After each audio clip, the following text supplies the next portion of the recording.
the time naman na talaga pinipipray ko na po noon sa Panginoon. Ever since nung walang-wala pa kami, sabi ko, Lord, i-bless niyo po kami mag-asawa para maging blessings din po kami sa iba. Actually, yun po yung pinaka-fulfillment namin eh. Na hindi lang po kami yung ma-bless, kundi lahat po ng taong nasa paligid po namin ay ma-bless din po. So ako po, nagpapasalamat ako sa mga taong to. Hindi lang po sila mga kasama namin sa hanap buhay, kundi ito pong mga taong to ay mga kaibigan na po namin. Hindi lang po basta-basta mga kaibigan, para na rin po namin sila mga kapatid.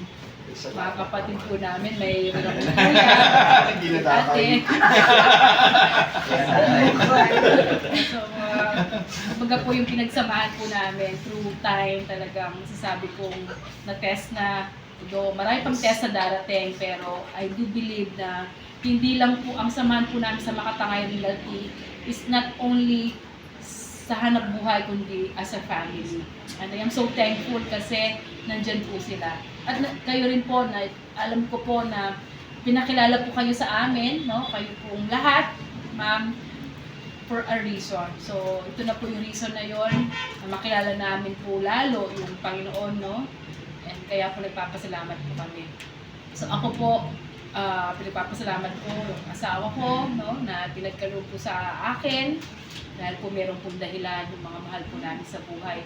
Alam ko po marami pa kaming pagdadaanan, marami pang challenges. Kumbaga sabi nga po, nagsisimula pa lang po tayo, marami pang hirap, pero wala po tayong hindi malalampasan, wala pong hirap na hindi natin ma-overcome kung kasama po natin yung Panginoon. So, magtiwala lang po tayo.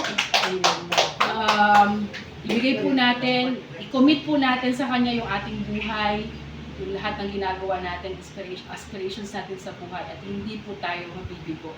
So, ngayon pa lang po, kiniklaim ko na po lahat yan, lahat po ng mga proclamations, declarations natin.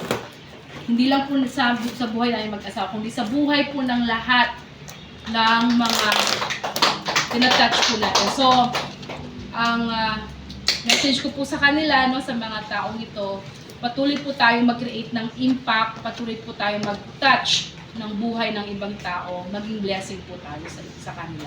So, maraming salamat po sa inyo lahat.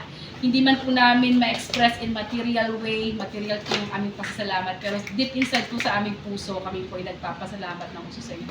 Kung wala po kayo, wala po kami dito. Yes. Amen. Ihabol ko lang. Nakalimutan ko sabihin kanina eh.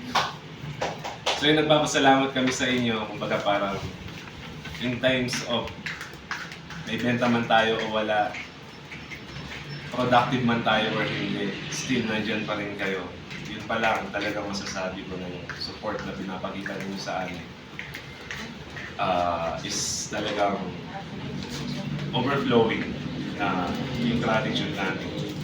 So, yun, siguro hindi, gaya na sinabi ko kanina, hindi man ngayon, marahil umuo siya sa atin or maghintay lang tayo. Darating at darating din yan. Wag na tayong susuko. Ayan, palakpakan naman tayo lahat. Ito. Meron kaming ginagawa sa Abon. Yung mga magpa-partner, especially yung mga 30 years na hindi nagkikiss, pinagkikiss po namin. 3 seconds, sir. Nakadalawa na. Ilan seconds yan? Matagal na. Sir, 3 seconds, ha? Mas matagal yung kiss mo sa akin kagabi 10 seconds. One. 1, 2, 1, 2, 1.